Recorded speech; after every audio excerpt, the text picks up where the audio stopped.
Time now for sports on 104.7 The Cave. Here's Ned Reynolds. Mike, the intern, Ned Reynolds. It's Friday. We're in the studio, and the A's are now going to be the Las Vegas Athletics. Well, maybe and maybe not. They might change the name? They may change the name. The reason is that the folks in Oakland want, as part of their settlement, a change in name. They want to keep the name A's with Oakland. For what reason? None. Just to be mad? Okay, cool. Yeah, just to be contrary. Yeah. Is what they would do. Okay. When the team left Philadelphia, they were there for 53 years. They were the A's. When they left Kansas City, they were the A's. So why would they change it? Probably that's not going to happen. But the question is, where will they play while the new stadium is under construction? It's not going to be finished until the latter part of 2027 or maybe early 2028. It's going to be a great stadium. But where are they going to play? Well, that's the question. They have as their option. They have a 1-year lease remaining with the Oakland Alameda County Coliseum. They don't want to play there. And do the fans want them there? Oh, probably a scattered few, but probably not a whole. It's a lame duck team. Would you go to see them play? The other opportunity, I think, would be Oracle Park, which is where the Giants play, and that's outstanding, but the rent would probably be pretty high. Another option is the AAA ball club in Las Vegas, but they'd have to refurbish the stadium and put it up to 30,000. And that would involve bringing in bleachers and things like that. Not a great, comfortable setting, but it could be done. Another is the various other minor league parks in the area. Sacramento has one. San Jose has one. They could use a number of them. They could have revolving ballparks. They have to make a plan with Major League Baseball here pretty soon and tell them where they're going to play, especially if they share the stadium with the Giants, because that involves a change in scheduling, too, and that would be a major headache. My guess is they stay in Oakland and play before nobody. That's my prediction. You know what? At the end of the day, if that saves them money and they got a home, I'm sure it's probably the easiest solution, but we will see. And if you happen to be in the Oakland area and you want to go see some baseball, buy a ticket because it's probably going to be very, very cheap. All right, so this Michigan football debacle. First, they send a letter to their conference saying, if you go after us, we're going to sue. And then they go after them anyway. And then they changed their tune. They did indeed. Jim Harbaugh said, enough already. I'll sit out the final 3 games. Now, that's a little bit misleading. When he says sitting out, that means he's not on the sideline for the game. He can coach the team during the week, and he'll be able to. He coached them this week as they get set for Maryland, which shouldn't be much of a competition. But next week when they play Ohio State, that's a big challenge. But Harbaugh can coach the team during the week. He can't be there on the sidelines, which brings up the interesting point. How important is it to have your head coach on the sidelines with you? You have 9, 10, 11 assistant coaches? Huge staff, yeah. I think that's a little misleading. It's not much of a penalty, in my opinion. But nonetheless, they're going to sit it out, and Harbaugh will not be there for the rest of the regular season, which includes the game with Ohio State. But it does not include the Big Ten championship game, and the winner of that Michigan-Ohio State game will play in that. And then it also includes a bowl game. Man, what's to stop him from just go sitting in a room with a TV on with a headset? That's what he does. Yeah. He probably, he doesn't. They'll find a way. Not allowed to have communications. That's not allowed. But they stole signs. They can have somebody in the stands relay. Hey, it's they'll bogus. figure it out. It is bogus, but unfortunately for Michigan fans, you're having such a great year, and if they do win and they do beat Ohio State and they do go all the way, it's going to be the Houston Astros all over again. It'll have an asterisk. Oh, hell yeah, it will. How can no, not really, because the penalty's been served. The Astros never was served, and they don't have an asterisk to my knowledge in front of them. That was clever what they did, though, banging the trash cans like that.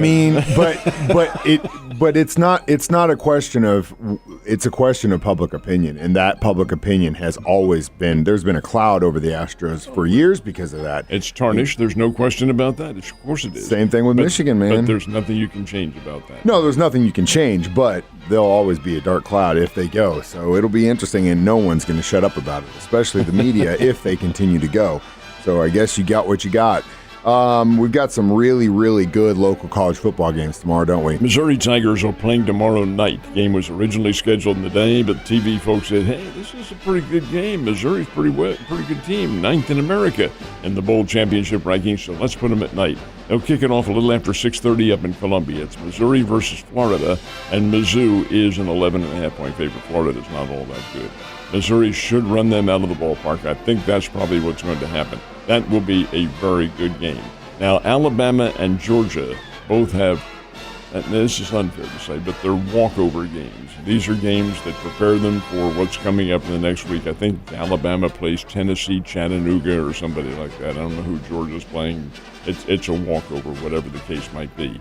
But Missouri State does not have a walkover. This is the final game of the regular season, and they're not going to the playoffs. The Bears aren't, but they're coming off a huge win, 36-7 over Northern Iowa, which was nationally ranked and still is for that matter, and Missouri State made them look bad last week. So who does Missouri State play this week? How about the undefeated reigning national champion, South Dakota State? Play them in Brookings. It'll be a day game tomorrow. Be nice and warm up in Brookings, South Dakota, always is. But the fact of the matter remains that South Dakota State's Jackrabbits, the defending national champs, are really, really good. I think the Bears give them a pretty good fight. Not to say that Missouri State can win it. They can win. Anybody can win. But the fact of the matter remains it'll be a tough challenge, and we'll see how the Bears react playing against the champs. And they're playing for their future now, not just this season. So we'll see what happens there. Also, my K-State Wildcats facing off with the Jayhawks tomorrow night, too. And the Jayhawks will not have their QB. No. And that's a big loss. That's in Lawrence, too, so hopefully my Wildcats can win out. But we've got the high school football playoffs continuing tonight. What area teams are on the field? Now, we're going to talk about the teams in the immediate Springfield area and our listening area. There are 10 altogether, but some of them are outside our listening environment, so to speak. Nixa is going to Kansas City tonight, maybe on the way late this morning sometime. They're going to play Kansas City Rockhurst. That'll be a tough assignment, but Nixa is very good. I think Nixa has a great chance to go on to the state semifinals by winning this game tonight. We'll see what happens. Republic in Class 5 is home tomorrow afternoon, and they are playing a very good Helias football team from Jefferson City. That'll be tomorrow afternoon. Fair Grove goes on the road. They go to Columbia to challenge Father Tolton. That'll be a tough assignment for Fair Grove, but the Fair Grove Eagles are pretty good. And Ava, playing down in Douglas County, host to Seneca. That will be tonight. That game's under the lights tonight. That will be a dandy struggle. And then tomorrow, Marionville and Portageville will play in Marionville. That's a district championship game. Class 1 has fewer teams, so it's still the finals of the district. But they are the games in the immediate Springfield area. Should be terrific 2 days of football. And for the winners, march on to that state championships. Good luck to them all, and hopefully they can get the dub for their town. All right, we had a crazy Thursday night football game last night in Baltimore between two AFC North rivals, and I did pick the Ravens to win. I was right, but you know what? Bengals probably lost a lot more than just the game. They may have lost Joe Burrow. He has a strained wrist. And here you had Lamar Jackson. He went down for a while in the ballgame. But gosh, it was a hard-hitting game. At this time of the year, Mike, the injuries are going to begin piling up, except for the Chiefs. And they remain injury-free. They're, well, I'd say that. It's not literally the case because there are the bumps and bruises. But for the most part, they have escaped the old man injury bug in pretty good fashion. Anyways, Baltimore 34, the Cincinnati Bengals 20. And Cincinnati without Joe Burrow in there is just simply not very good. The fellow they brought in from the University of Washington, he's good, but and certainly capable. But the Baltimore Ravens are a better overall team. So that sets the stage for the weekend of football, culminating with the Monday night game, which is the Chiefs and the Philadelphia Eagles. Ought to be a dandy game. Yes, ought to be probably one of the best regular season games this year. But yeah, I was talking to a guy at Coyotes last night, and it just all comes back to a game of attrition. It can change, your season can change like that due to one injury. Hopefully Burrow is okay. Didn't look too great though, but it also reminded me of the Derek Carr when he stood up holding his hand and he had a finger pointing the other direction. In this case, though, it's just he couldn't bend his wrist. Yeah, he couldn't put any snap on the football, and you can't You can't operate that way. No, you can't just hand it off. You got to be able to throw every now and then. All right, we also had some college basketball on the court. Who played and who won? Well, the Drury Lady Panthers played yesterday morning. They opened up the arena, the O'Reilly Family Event Center, for high school kids, or not necessarily high school, school kids to begin their Thanksgiving holiday by going to a basketball game. Lady Panthers played Missouri Baptist 114-74. The Lady Panthers eased away with the victory in that one. Now, the Drury men's team played last night in Russellville, Arkansas, fell behind 46-25 at halftime. Arkansas Tech was ahead by 20 and got ahead by as much as 22 and almost gave it away. Drury had a terrific rally, went 14-0 for one segment of the game, lost it to Arkansas Tech by a score of 75-72. Arkansas Tech 75, Drury 72. That was the final. Now the Missouri Tigers played last night. They played Minnesota up in Minneapolis.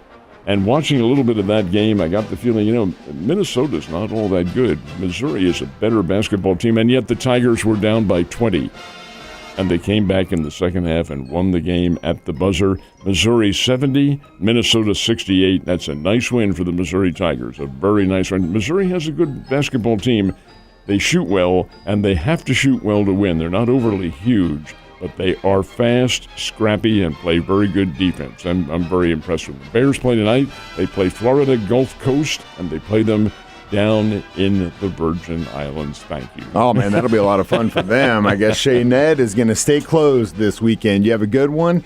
I'll see you on Monday.